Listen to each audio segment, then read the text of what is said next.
Hello friends, Jennifer Pearson here, Thistle Gypsy, and I'm wanting to talk about an antihistamine, and I guess antihistamines in general can cause weight gain. This is something I was totally clueless about and was not expecting. When I was younger, I had allergy shots when I was in my teens, and they worked. I can't remember how quickly, how much time it took to do it, but we'd go in every week and it was me and my brother. I don't know if my sister had to go through this also, and got allergy shots, and I don't know if it was 2-3 years, something like that we had shots. And then I did not have trouble with allergies, maybe slight. I think I had some allergies to cottonwoods at a certain point, cottonwood trees at a certain point. And then, but really, hay fever-wise, I was just relieved of any of that all through my adulthood until a few years ago.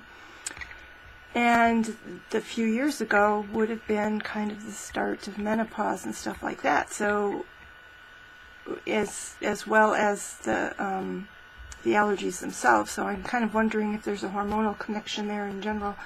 But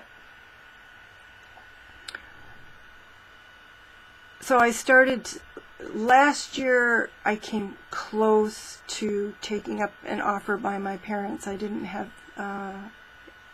insurance that would cover it at that point, getting allergy shots, but in allergy testing, but it's fairly expensive. But there's a point where you're miserable enough, and I've reached that this year, where you bite the bullet and you pay for it, because I know that it will have a positive effect on my life for years to come. So and my financial situation has changed. My insurance situation has changed to allow me to do this. Thank heavens. But starting last year, I was looking for alternative solutions in terms of taking over-the-counter medications for allergies. And I had been taking loratadine, the ingredient in Claritin, so it's Loratidine, I think, and non-drowsy, and take it once, or sometimes I would take it twice a day, and that held me for 2 or 3 years. That did fine, but last year, no way, it just had no effect. It was not combating things. What was combating things, my symptoms, was a cold medication, Coricidin or Coricidin, I don't know how it's supposed to be pronounced. Since I don't have a TV, I don't get the commercials to inform me of these things. But, it had been effective with cold symptoms, and it was effective with, the allergy symptoms as well. So eventually I looked at the ingredients on it, and I saw that one of the main ingredients was an antihistamine. So I looked to get that antihistamine itself without all of the Tylenol and all, and any of the other things that were in it, in Coricidin. And I'm going to show you this bottle. I'm going to show you. It's chlorpheniramine. I'm going to see if I can get them. And I'm trying to not show the brand, because the brand doesn't make a difference. So I'm not trying to slam a brand. I'm trying to get you to see. There it is. Chlorpheniramine. I don't know. So that's what I was taking. And this is effective. This is effective. What I didn't realize was that it also leads to weight gain. I've been trying to figure out. So at about the same time I started taking this specifically, and more regularly. there were other things going on. I had talked to my doctor, and we had reduced my my metformin dosage, and metformin is for insulin resistance or diabetes, type 2 diabetes. And I had reduced that because I had been able to become more active. And I was experiencing some weakness that I wondered if it wasn't because I was now on a dosage of metformin that was not appropriate for my level of activity. And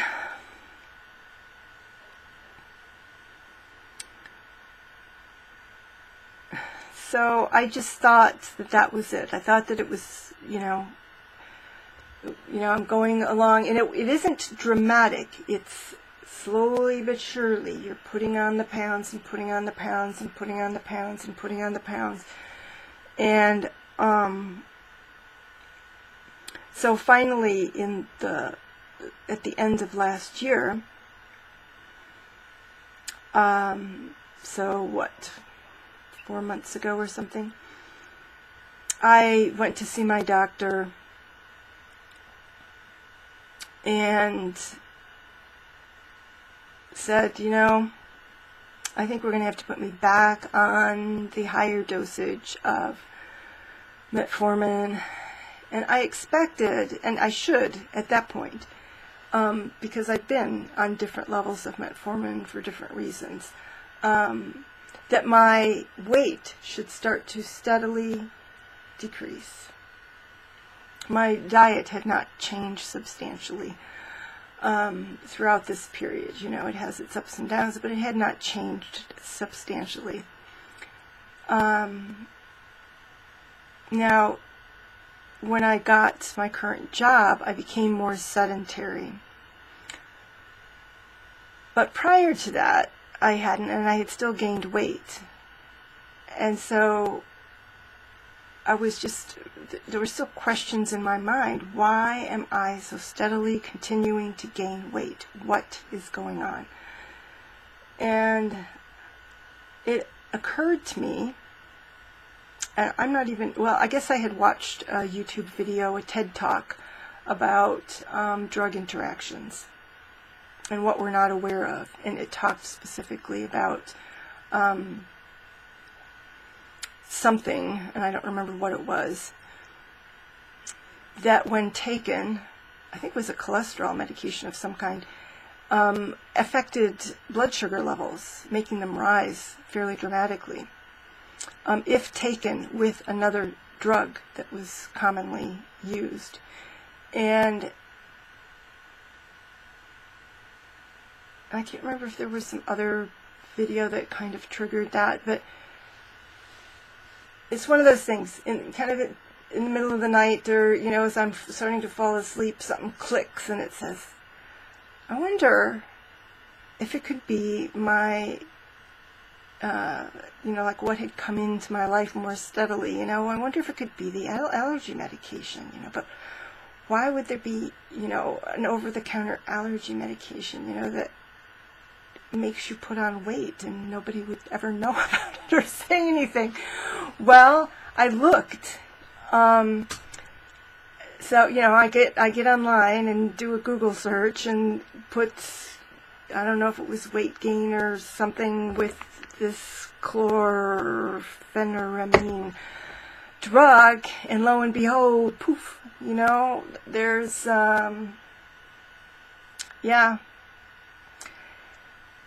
And not only this, a lot of the results that came up had to do with antihistamines in general causing weight gain, and indicating this one, they called them older antihistamines, not the quercetin, and there was another one that they said, a newer one that is not likely to do that, but the diphenhydramine, the Benadryl, also potentially causing weight gain. And I don't take Benadryl because of the sleepy aspect, and I need to have my symptoms reduced when I'm awake.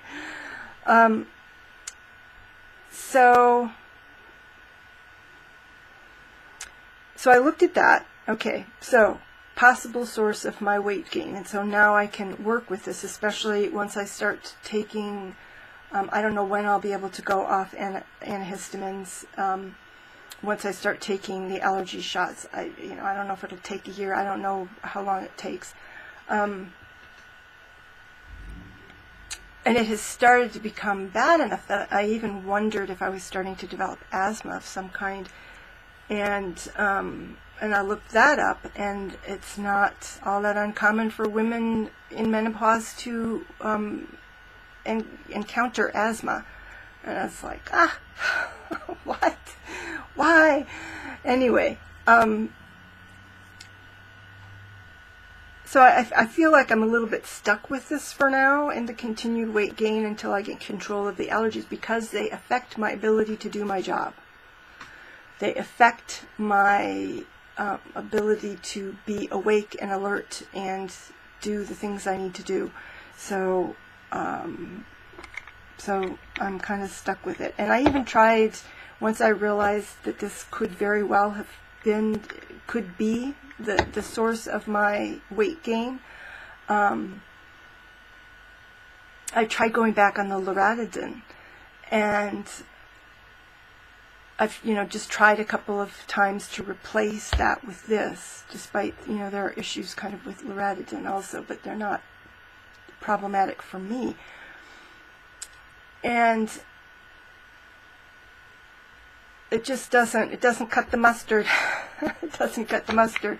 I need this stuff. And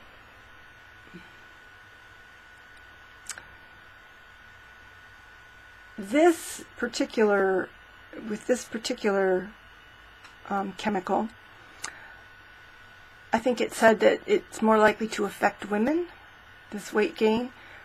And there was another one, which I didn't pay very much attention to because it didn't apply to me, that is more likely to affect men in terms of weight gain.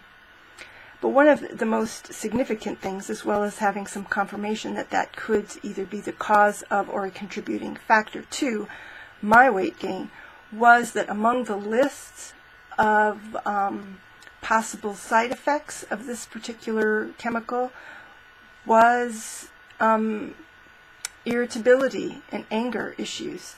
And I have had that all last summer, and here on my channel I have talked about it frequently, about this anger I've had lately, and what's going on. I'm not usually like this, but it still wasn't something that I felt was completely out of control or affecting my work life or relationships or anything like that, except for my dogs. My dogs would put up with some owner raging, but they don't seem terribly scarred by it. And over time, so I'm taking this regularly over time, so I go through that anger thing, and it doesn't seem to have been affecting me as much. But I also recently started to have this anxiety stuff that it's like when I fall asleep, and this is something I've experienced in the past to do with Lyme disease, but I've been on an antibiotic that should have protected me from this particular symptom of it, of the Lyme disease. This is when the Lyme is kind of in this area, when the bacteria is affecting this area. And I've been taking an antibiotic that should be covering this area effectively. And so this is falling asleep and feeling anxiety. There's no mental, fear of something specific. It's just like this feeling of dread comes over me. And when I feel that, I know it's a biological response to something. And so I'm like, why am I having this? Because I'm taking the antibiotic that I shouldn't have this when I'm on this antibiotic. And so when I'm looking at the drug, the possible side effects of this particular antihistamine, this drug, there is anxiety. and stuff. And it's like, okay. So there's another possible cause. I only had it like for a night or maybe two. So, but it could have had to do with taking 2 of these instead of 1.